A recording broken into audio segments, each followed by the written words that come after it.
Hello everyone, today we are going to take a quick look at this Ferrari 296 lap on Watkins Glen. The video is sent to me by one of our fellow redditors. He asked me to point out his mistakes so he can find some pace. First let's look the whole lap without interruption.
Turn 1 was quite alright, you have to brake at the 200 board and he did well.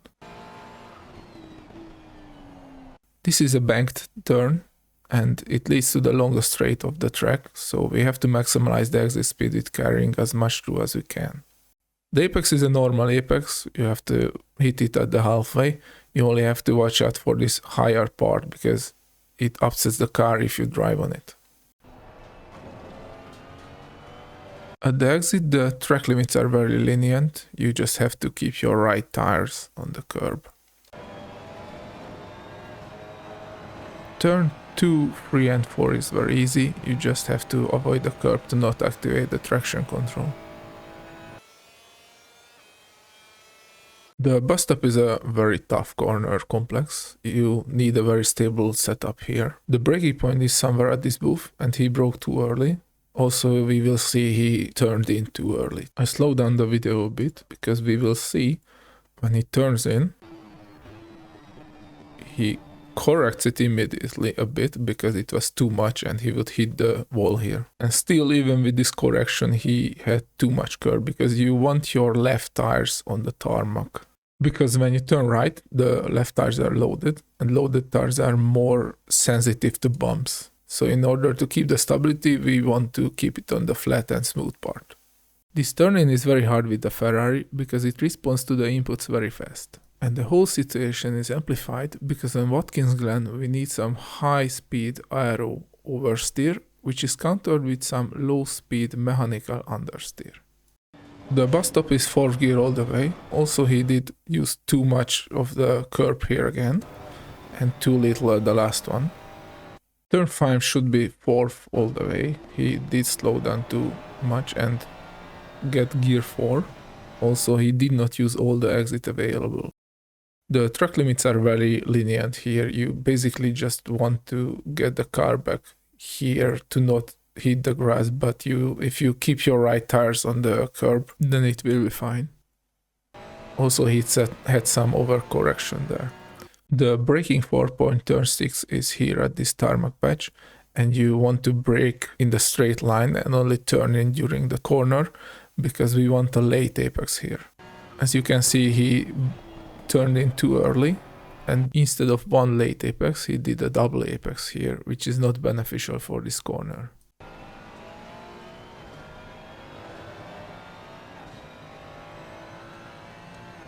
Turn 7 is a very aggressive and fast corner because we have a lot of banking and gradient here. The braking point is right at the 100 board and you have to brake very hard into the corner.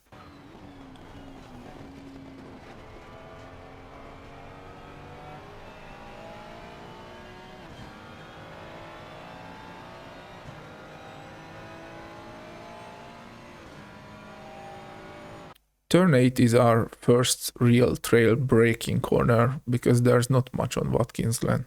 The braking point is right between the 100 and 200 board. If you turn off the 3D grass, there's two gray patches on the texture here, and I always brake at the second one. So first you have to brake in the straight line, then trail brake deeply into. And at the exit, you have to use all the curbing as much as you can. You just have to keep your right tires on the red part.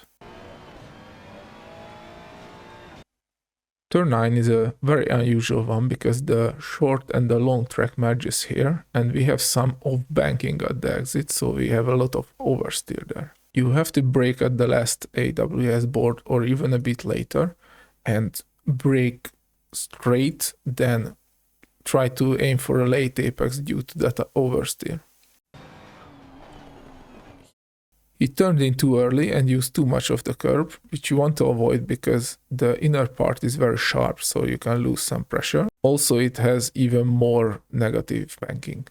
But he got quite lucky this time. At the exit, you have to maximize the space as much as you can, just don't hit the wall. Turn 10 is a very fast fourth gear corner. You don't have to brake here, just leave some. Usually I turn in at the 100 board or even a bit before. He missed the apex a bit. He used the exit space quite good, but you could use it a bit more, just keep your left tires into the middle. Turn 11, you just have to throw in the car with the top on the brakes and avoid the curb because it upsets the car.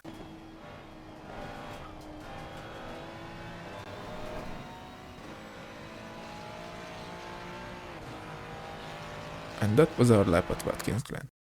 As this was my first lap analysis video and also first one with voiceover, I would really appreciate if you could leave a comment. How do you like it? Found it useful? And any feedback, how can I improve next time? Thank you for watching, have a nice day.